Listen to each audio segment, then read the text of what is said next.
Oh, good afternoon, good morning, good evening, world.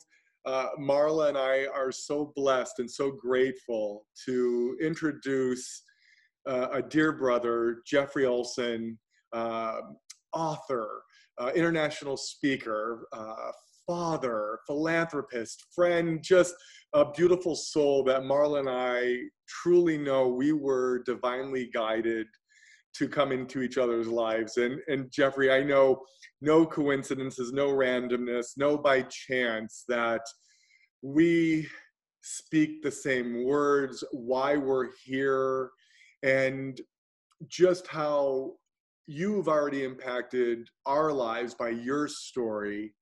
And I know that we were brought here together to continue to touch as many souls in this lifetime, to continue to do those things, to spread that light and love amongst this world. And so, Jeffrey, this is the world. This is our dear brother, Jeffrey.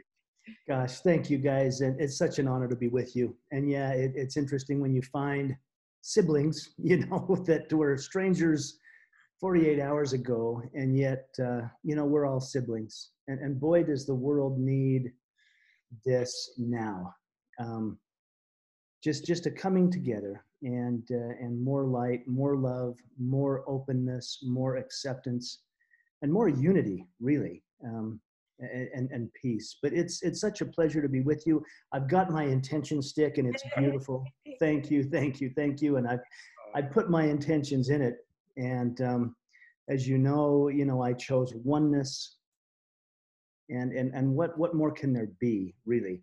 The end result of everything in my heart is oneness, that we realize we have far more in common than we do separate as human beings. Our experiences are so diverse, and the diversity brings beauty. It's our uniqueness that brings such perfection in the whole scenario.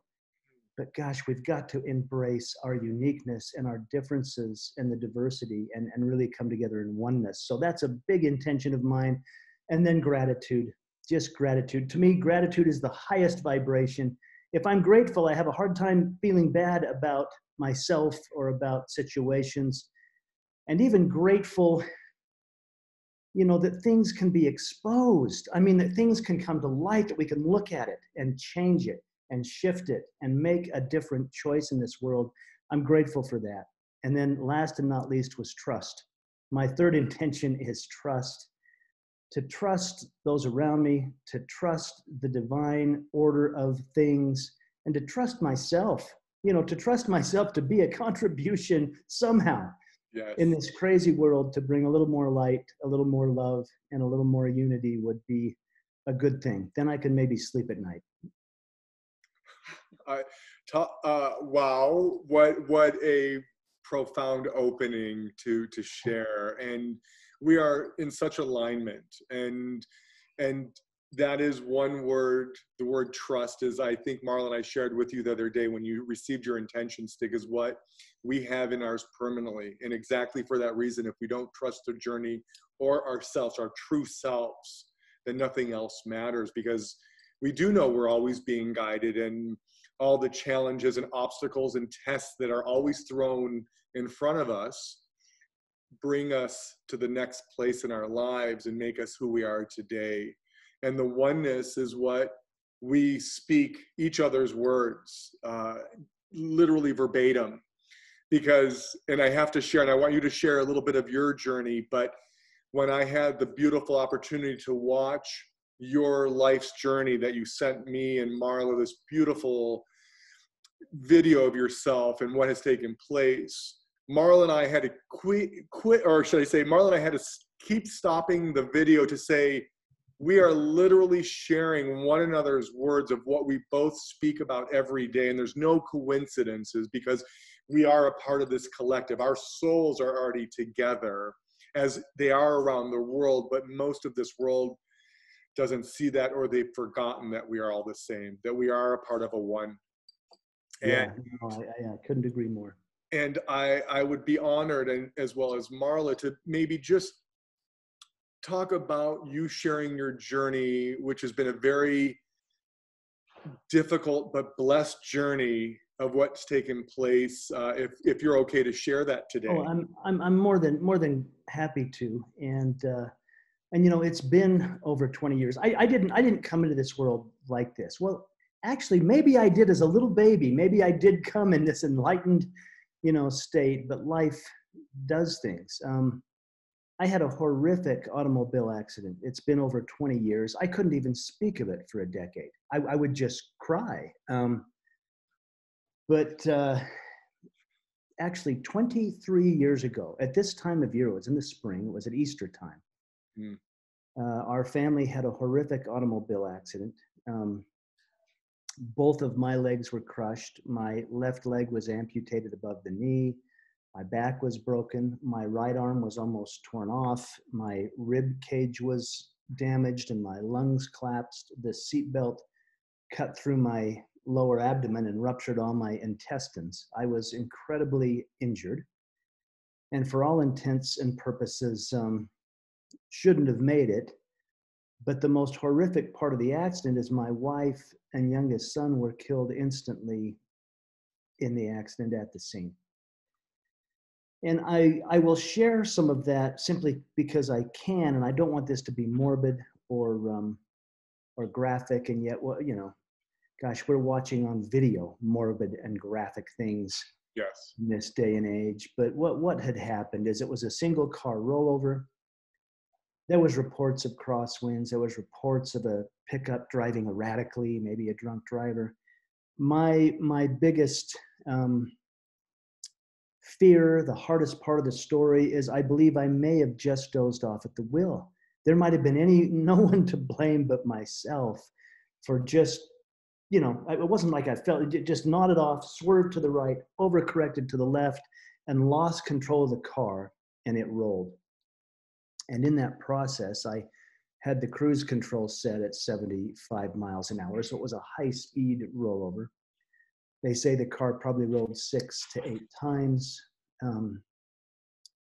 Tamara, my wife, had reclined her seat back. She was sleeping, but actually still holding onto my hand. But in the wreck, because she had reclined her seat, the seatbelt did not restrain her properly, and she suffered some pretty severe head trauma, which took her life. And my youngest son, Griffin, which was just a toddler, he was in a car seat. His car seat broke up and he was ejected from the car. And I was aware of both of these things at the scene of the accident. I blacked out for the rollover. But when the car came to a stop, I was completely conscious. I heard my 7-year-old, Spencer, crying in the back seat behind me, which as a father, it's like, I've got to get to my son. I've got to get to my boy. But that's when I realized I couldn't move. I was pinned.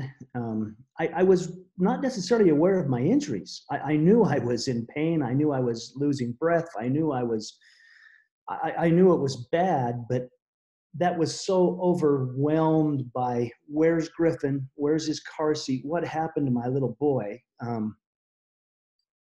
And it's almost like Spirit told me he's gone. He's gone. And I don't even know how to articulate that. Part of it is a relief of, oh, okay, at least he's, you know, not suffering on the side of the road somewhere. But then in the same blow as he's gone, I mean, my little boy, and then I realized Tamara is gone, and it's the worst hell. It's the worst hell a man could ever be in. I mean, here I am. I've got a hysterical 7-year-old that I can't get to. From the cries, I realize he's okay. I believe he's okay, you know. I'm losing consciousness. Half the family's gone, and I was driving the car. The guilt that, you know, can't I just take back those 2 seconds? What happened? And I only set that up, again, not to be morbid or graphic, but that was this darkest point. And it was in that moment that suddenly things became calm. It felt like light came to a very dark situation. And suddenly it felt as if this light came around me like a comforting blanket. And I felt as if I was rising above the scene of the accident. And suddenly I could breathe. The pain was gone.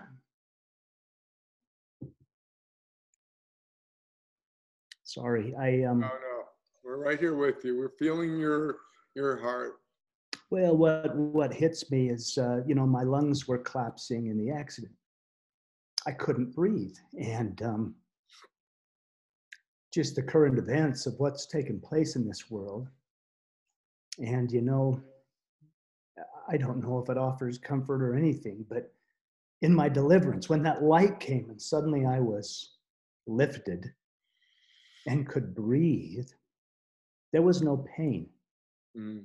In fact, I was quite surprised, thinking, "Wow, how am I okay? I'm okay. The pain's gone. I'm okay." And it was surprising in some ways. I mean, I was a believer, but here I was experiencing something profound.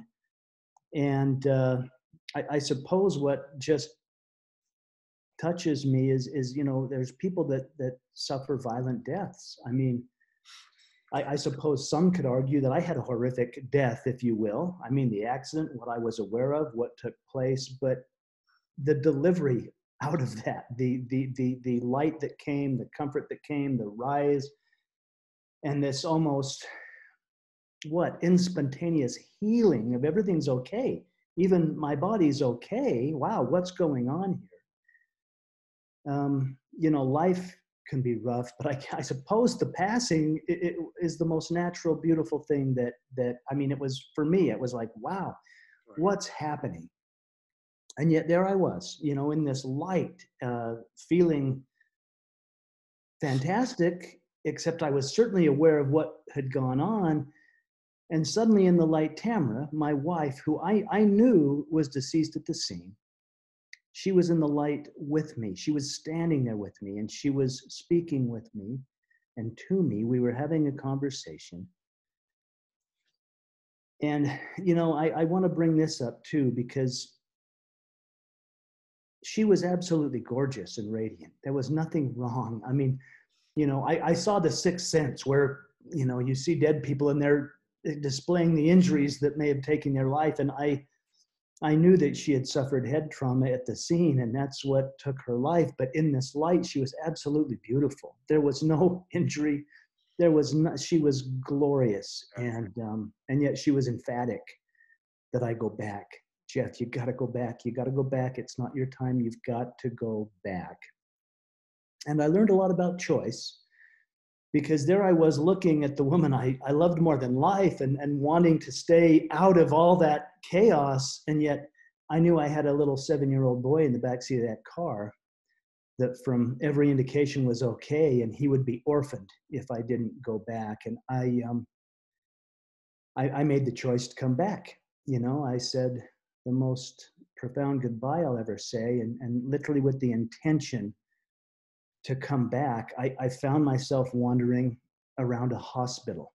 Now, I have no concept of time, in this bubble of light, if you will.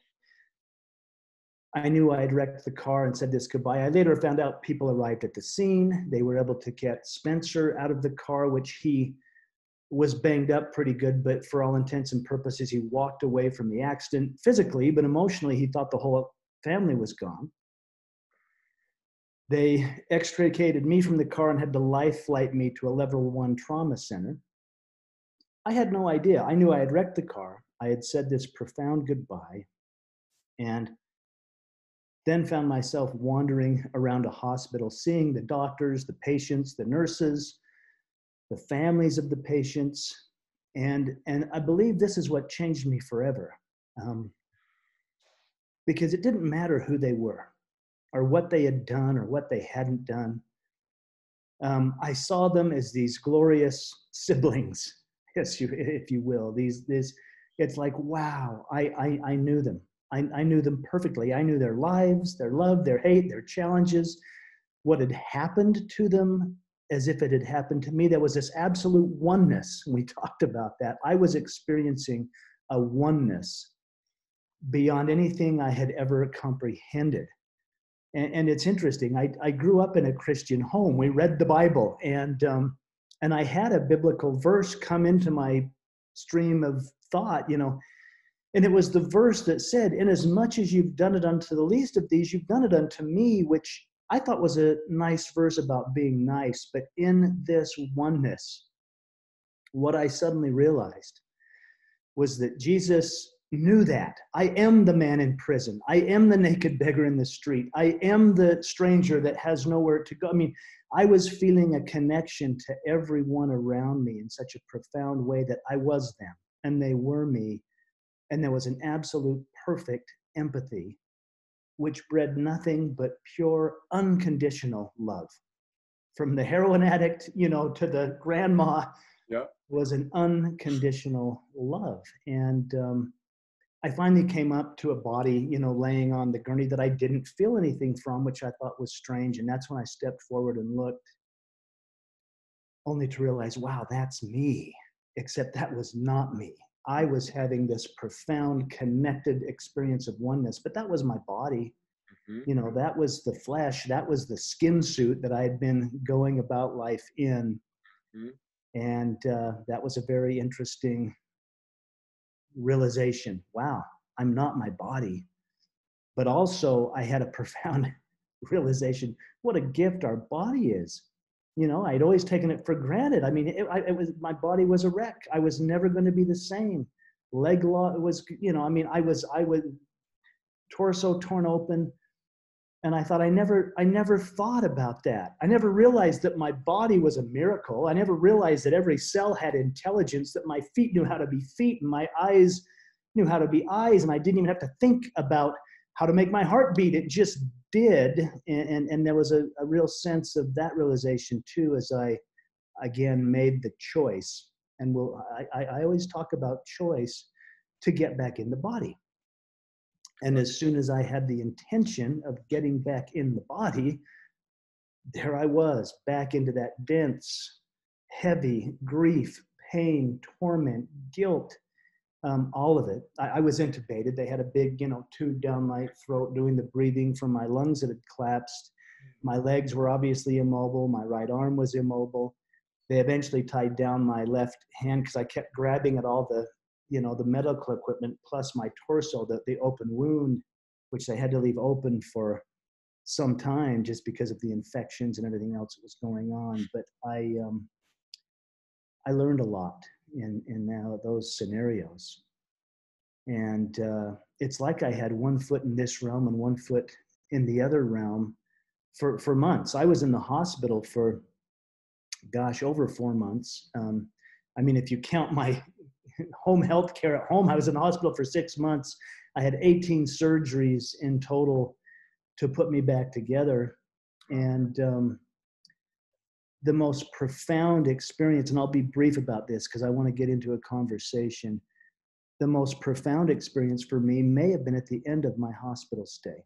And it may be worth pointing out, my near death or out of body experiences were most enlightening at the scene of the accident, before the morphine and all the narcotics had been administered.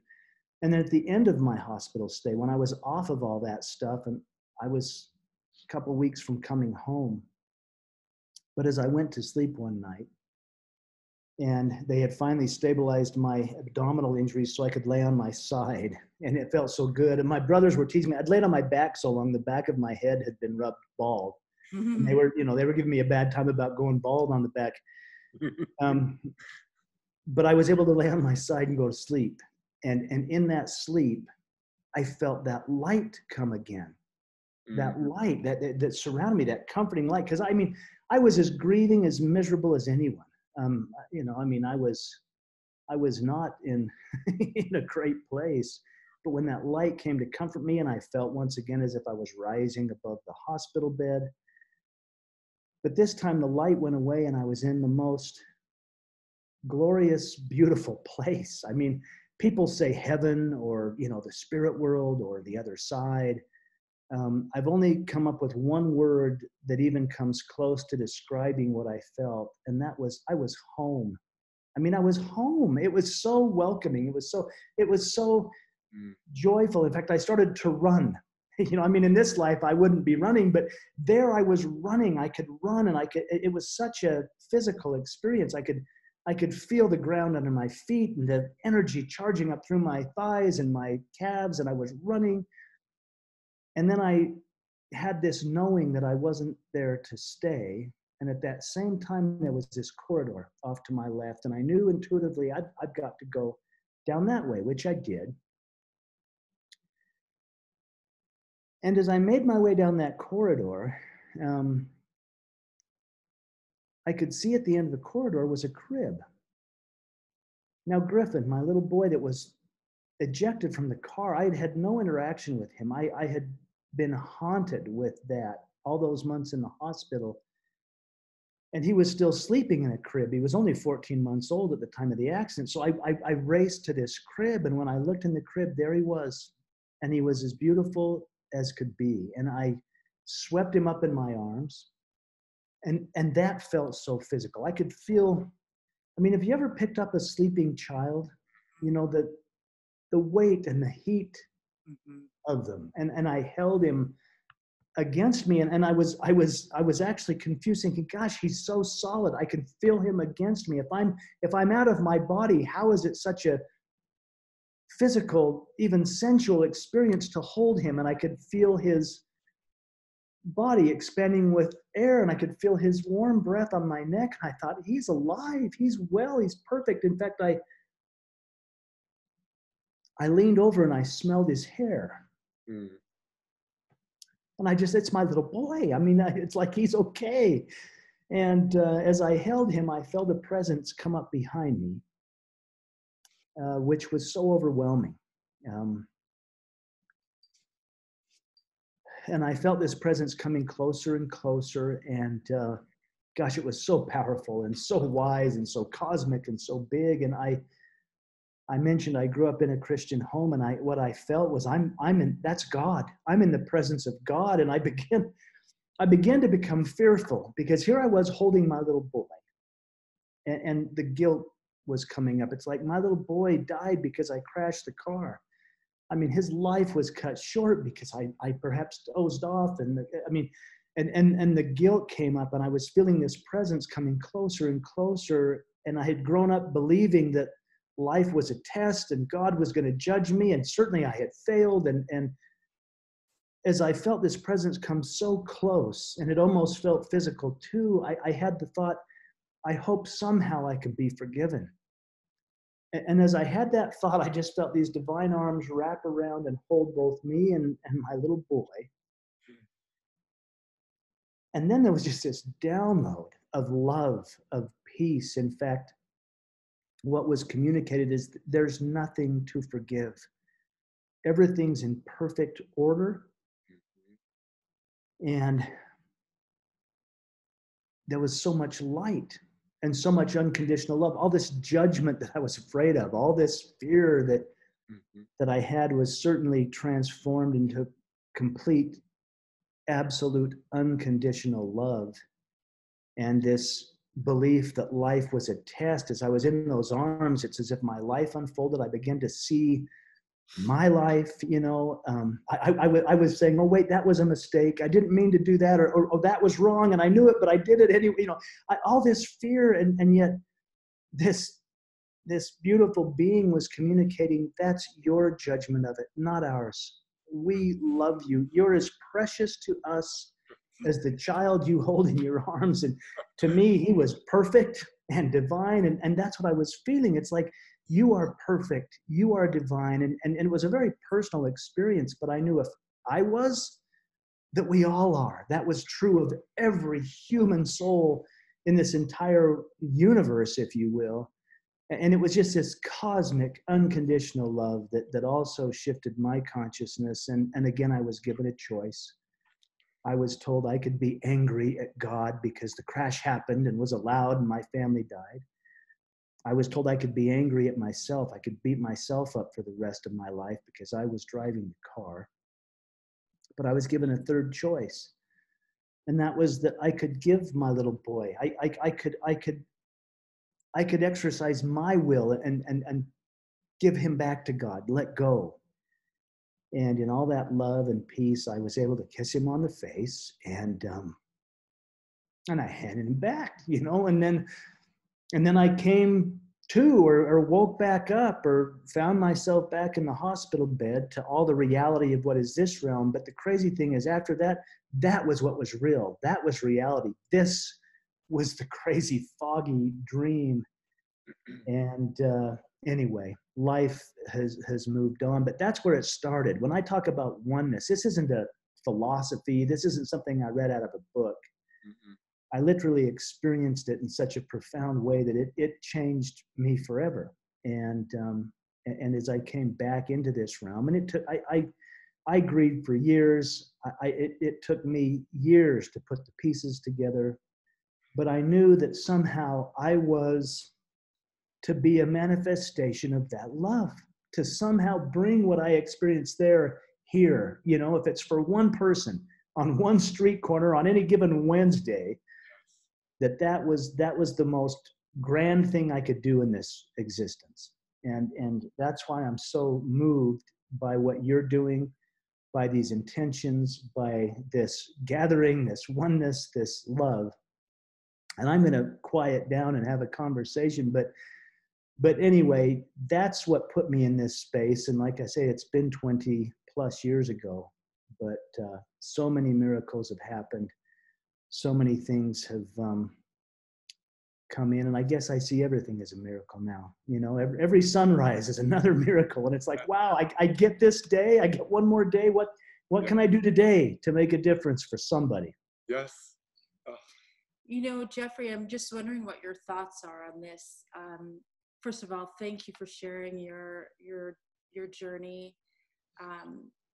Powerful words and really inspiring to share with everyone. Just really, thank you. Yes. So much gratitude for joining us today. Thank you for the courage of you sharing your story and the ability to share that with everyone that I know touches every heart and soul that will be watching this. Oh, thank you. I still cry. It's been 20 years. I know. You know, feel you. 100%. And we should never forget. It's some things, yes, we have to let go in our lives and say thank you, but there's also things that we still have to let go of, but doesn't mean we have to forget about them. Yes. Right? Because as we talked the other day, and especially in your journey of how we talked about as hard as that accident was 23 years ago, and when we can look at things as horrific as that as a gift, right? And knowing that it will bring us to the next place in our lives, and those lessons, those tests, and it does make us who we are today. And know that you were here to teach your son and mentor your son, and all the beautiful souls you've already touched in this world from your stories, your journey, your courage, your heart to understand the oneness that we should all be receiving. And to truly realize, as you said, in the hospital, as you were walking around the hospital, you saw, as we do, everyone is our brother and sister, and you were feeling their pain or their love or their happiness or their sadness. And that is the collective. We do feel one another's pains and everything. We are connected. But again, as we've touched on, this world has forgotten, and not sadly, but we're witnessing what's taking place in this world, which brought me to tears this morning as we saw the horrificness of George Floyd, or abuse, or color, or race, religion, politics. Enough. It's the fear. It's all coming from fear versus coming to unconditional love. Yeah, that's so powerful. I love what you said there. And it's interesting. I mean, I've thought a lot about this, and I don't know that the churches are going to change it. I don't know that the government, I'm quite sure the government's not, but it's going to be people. It's going to be folks like us, and it won't be through violence. No. I mean, the great Martin Luther King Jr., he said, you cannot fight darkness with darkness. You must bring light. You can't fight hate with hatred. We've got to step into love. Yes. And you're right, there's so much fear. And fear is what drives this, oh, someone's different than me. Well, I'm afraid I must, stomp that out or change that. Or it's like, no. If we come from love, love is the most powerful force in the universe. I mean, it will conquer everything. Yes. And we can abolish this hate and this separateness. I mean, we are one. We don't necessarily see that connection. And yet everything in my lifetime has taught me that I'm separate. Well, you're white and they're black, or you're Democrat, they're Republican, or you're male, they're female. I mean, I don't care if it's race, gender, religion, sexual preference. I don't care about any of that. I mean, in fact, I'm quite sick and tired and somewhat angry. There's my fear and anger. Yes. It's like, gosh, enough's enough, folks. When will we finally learn that we're brothers, we're sisters? Let's just stand arm in arm. And if we did decide to stand arm in arm, finally, this whole world would change. This world would transform in such a way that heaven would be right here. There would be everyone would be fed and loved and taken care of and housed and employed, and we wouldn't have the issues and the separation and the privilege and non-privilege that we experience, because we would finally step into the greater good of the whole rather than I got to beat the other guy. No. Yeah, well, I was just thinking about also with Mother Teresa, when they would ask her how she was able to continue to do her work, which was really hard to see and watch all these people fall. She would say she was able to do it because she saw Jesus in all his distressing disguises, that she saw the beauty and the godliness within every soul. And that's what I think that we're talking about here, that we have forgotten to do that, to find the beauty in everyone that we come in contact with, or someone we cross, on the sidewalk, just acknowledge them. People don't feel acknowledged. They don't feel as though they matter. Right. Well, and we've forgotten to see the divinity in each and every one of us. Yes. I mean, I've encountered homeless people who are the most divine souls I may ever see in this realm. I mean, and you let go of the judgments. I love that you brought up Mother Teresa. I posted this, was it Friday? I think I posted this Friday. This is a beautiful prayer. It's a song. I mean, I've saw many sing it. One of the most beautiful performances was Olivia Newton-John. But it's called Instrument of Peace. Can I just read it for a second? Absolutely.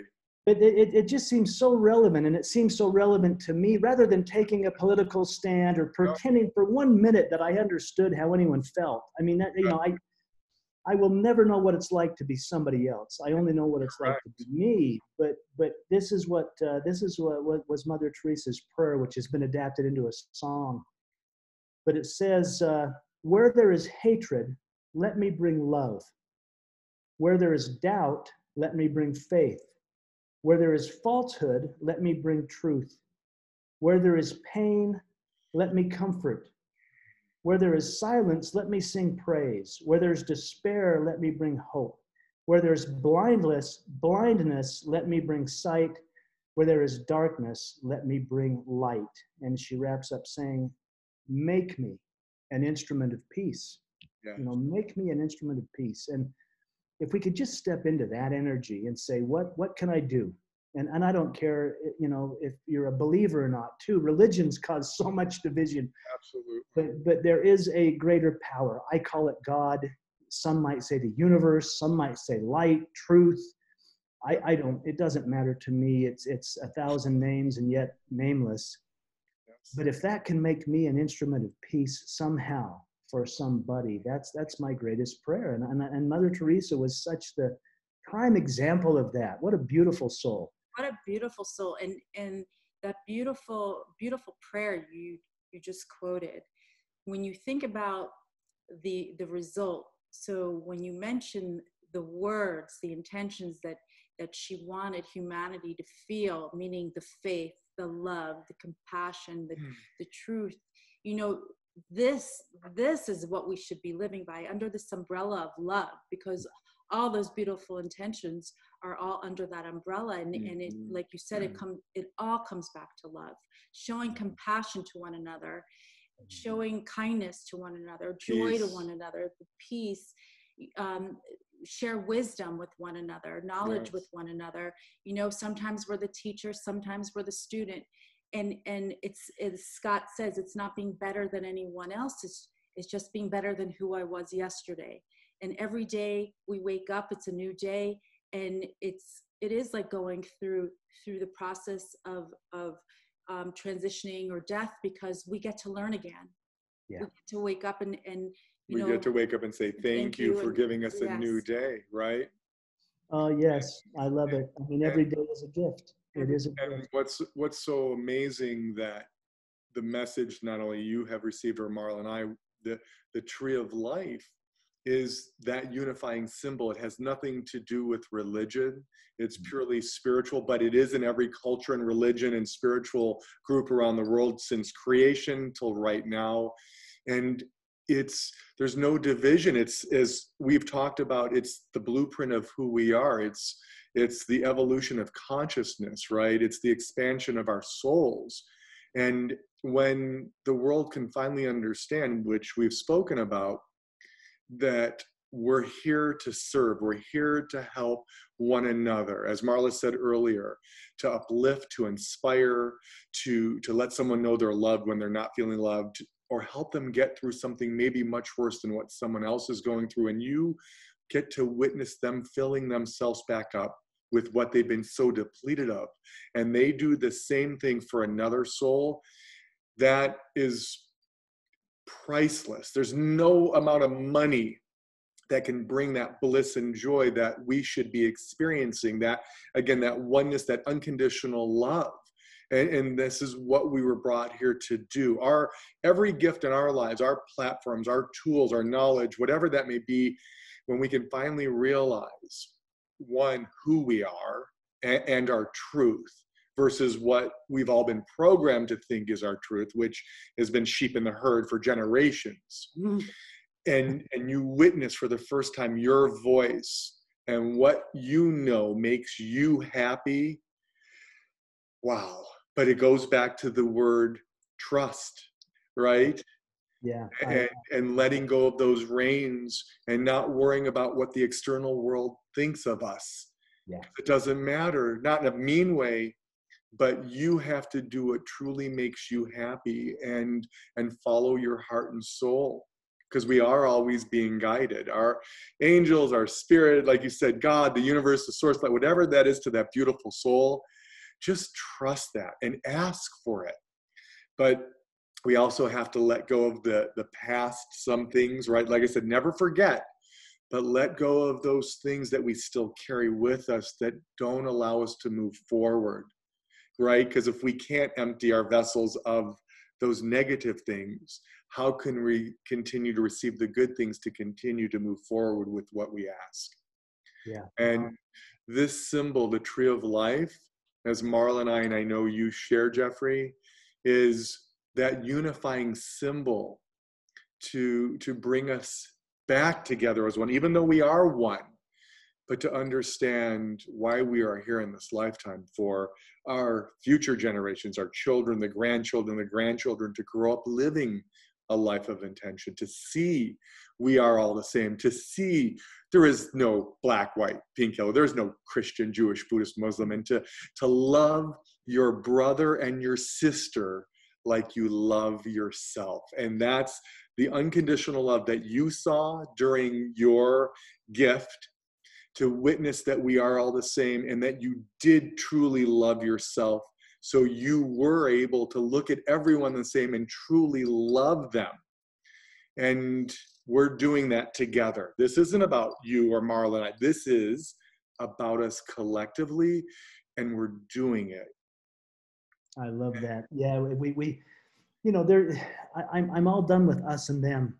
let's make it we. Let's just make it we and move this thing forward in some way. And this means so much to me, guys. The Tree of Life movement and the intention stick and what you're doing, and the Tree of Life, as you say. I love trees. And Spencer, my son, who survived the accident, and he's become an incredible young man. He got married a couple of years ago, and we have a beautiful daughter-in-law now. I just call her my daughter.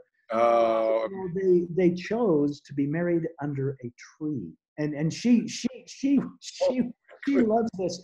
And she talked about as above, so below, and this was her only. Standing up, right?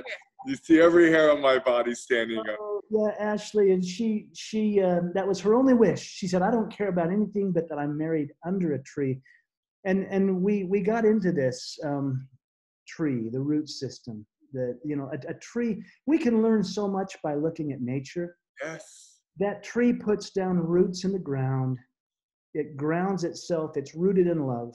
And the winds will come, the branches will sway and go, but that tree will stand sturdy and take a stand for love. And then it knows what to let go. It knows that, the fall comes, I'm letting it go. I'm letting these leaves fall. It will transition, but then bloom in the spring and bring forth fruit. And I come from a culture that I was taught the Tree of Life.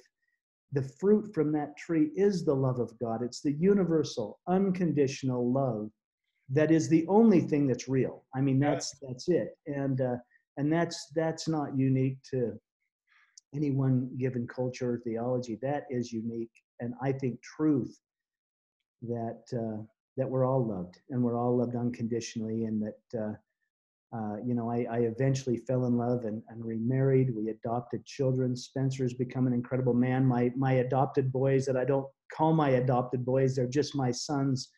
They're making their own contribution in the world in a way. But my wife Tanya and Tanya's the hero of my story. I wish she could be with me. I'd have her come duck in and say hello. But it's just our first date, so to speak. Yeah, she's not home today, or I would have her come say hi, but she's the hero of the story of one that came in to love unconditionally. And she and I laugh and say, well, there's no stepchildren in God's big family. We're all just one. And we're all just, And I have to share, because Marla didn't even know what took place. I had mentioned to Marla how we had messaged one another and how just something was drawing both of us together. And I said to Marla,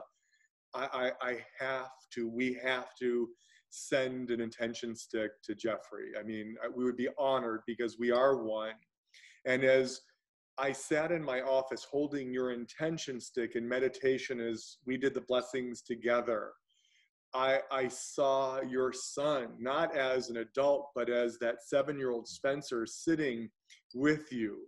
And I said, I have to gift another one to Spencer, and not the one that you have, but something very special that really not too many people know about what we are now working on for all of the at-risk children around the world. And I knew that he was one of those seeds, that he was, again, with you that day to continue the work he needed to do to make sure all of these children in the world feel loved. They're surrounded by love. They have purpose. They matter. And they're going to learn and grow up to live that life of intention so they can come back and do the same for so many other people, or people that have been put in situations that they have not been asked to be put in. They are going to have that hope, that faith, and that beautiful gift to let them grow up with intention and love and see that everyone is the same, that unconditional love, right? And you're inspired, my friend, because Spencer is the embodiment of that. I'll tell you a quick story. When I was brought home from the hospital, and Spencer, I mean, gosh, he had lost everything I had. He had lost a mother, a sibling, and in many ways lost his father too. I was never going to be the same. And I was so worried about him. How's he going to deal with this? What's he going to do? How am I going to father this child? I was the rough and tumble you know, Dad, and now I'm in at the time I was in a wheelchair. You know, I've been fit with a prosthetic limb and I can now walk, which I'm grateful for. But anyway, when they brought me home, and they were my brothers once again, I mean, gosh, men, let's stand up for each other. We were meant to love and mentor each other, not conquer each other. It's like, you know, and women too. I was so moved, and I'm digressing, but the women's march that happened not too long ago, beautiful. But gosh, until men are marching for women and women are marching for men and Yes. humanity is marching for humanity, then we begin to get it. Then we'll begin to come together. But my brothers were so loving of me, and they're hard guys. They're men's men, you know. But they practically lost their jobs to be with me, to make sure I made it through, to bring me home. And at the time, they would have to literally lift me up and lift me into this wheelchair that I could. It was an electric wheelchair I'd drive with my one good left hand. And they were bringing me home to my brother's house, where I'd have to have home health care for a while. And Spencer had been staying with my brother. And as they brought me home, and Spencer had seen me in the hospital, but I'd never been on his turf. Like, we were going to have to go to the grocery store, right? Because my brothers were emphatic. They're saying, look, little, you got to, I was the middle brother. So my big brother's like, look, little brother, you got to get independent. You got to learn to do this on your own. And, Absolutely. you know, my younger brother's like, yeah, and if you don't, I'll kick your butt too. You know, Tough love. Tough love. Tough love. But they're, you know, they're picking me up and put me in the wheelchair. And I see Spencer looking out the window of the house, watching, you know, my brothers, his uncles, picking up me, his dad, you know, and putting me in this wheelchair. And I'm trying to drive it up to the ramp, you know, and Spencer comes running out of the house, and he comes running toward me. And I thought, he's never going to accept me like this. And he ran toward me, and then he ran right past me. He went right past me. And I thought, well, I knew this was just too much. I mean, I had one leg chopped off, and the other one was in a brace held straight out, and this arm was in a sling, you know, and I had the one. I thought, this is just too much for him. And I navigated and turned to the chair just to make it up the ramp. And I looked just to see where he went. And here was this little 7-year-old boy. And what he had done is he ran across the street, and he was knocking on all the neighbors' doors. And he was saying, come out. My dad made it home. Come see my dad. You know? Oh my goodness. And I'm just like, Wow. oh, you know, and then he did run, and he threw himself on my lap, which just about killed me, because I had all the sutures and a big colostomy bag, you know, because of the intestinal injuries. And he threw his arms around me, and I was explaining, look, I'm going to be like this for all. I'm going to work very hard to get well. He was a Star Wars nut. He still is a Star Wars nut. I said, look, they're going to get me a cool Darth Vader leg, and they're going to teach me how to walk again. You know? That's awesome. And I said, are you going to be okay with this? And he said, Dad, if you were nothing but a puddle of blood, I would still love you. Oh. And he's an incredible young man. He was my strength through the whole thing. The point in me sharing that, though, and this is relevant, I had a realization in that moment that sitting in a wheelchair, you know, holding my living son in this realm was no less divine than holding my son who had passed in that realm. I'm like, heaven was right here. Yes. There was nowhere to go. There was nothing to become. It was simply to be in that moment and realize that love conquers all, that love is powerful. And when there's love, that's divine, that's heaven, and that's it. But anyway, thanks for letting me share that. But he and I wanted to take him I was meant to see him yesterday, but we had all the rioting break out in Salt Lake City, which we couldn't go anywhere. I may see him tonight, however, because I think we can Call me, message us. You know, you're basically stuck with us. You're the rest of our mortal lives. We say we're family, and we are so blessed to be on this miraculous journey together. And as we say, one more soul, 100 more, another 7 billion souls that we will touch. As we say, not on our watch. This is what we were brought here to do, but it is again about us collectively. And what keeps coming in is that we all will be marching, brother, sister, black, white, pink, yellow, Christian, Jewish, arm in arm as one, to not tolerate any of the negativity or darkness in this world. And that is the light within us all. And my brother, Marla, and I promise you, on our watch, this will happen, and our children's watch, and grandchildren, and generations to come, so that everyone in this world and throughout the universe will witness heaven. And it's why we're here right now. This is Bless you. this is the I work. love it. This is why we chose to be here. yes, I love and truly honor to call you our brother, and we Well, love you. I We am. love your family, and I don't want this beautiful call to end, but as we said, this is our first date. We can't wait for the next however many thousands of dates we're going to have together. And as you know, we are here for you and your family, and we know that you're there for our family. And that's the unconditional love that we share with this world, because we are here for everyone. Well, you guys are an amazing light in this world. Keep shining so brightly. It's been an honor to spend an hour with you. Gosh, an hour. It's wow, okay. time flies. Okay. No, And time call anytime. stands We still. were in the flow. When again, we're being present, we're in the now, and we're witnessing the miracle taking place. It's what the world also needs to understand, to be present, to be in the now, and live in that state of love and gratitude 24/7. And we are going to show that to the world. So as we sign off, my brother, Marla and I are sending you blessings and intentions of gratitude, light, and love. We love you, we love you, we love you. We honor you, we honor you, we honor you. And abiento, right? Absolutely. I love you guys too. We all love you. And, Yeah. and let's just keep moving forward. But thanks again, and have a beautiful, beautiful day. Let's change this. We are. Done.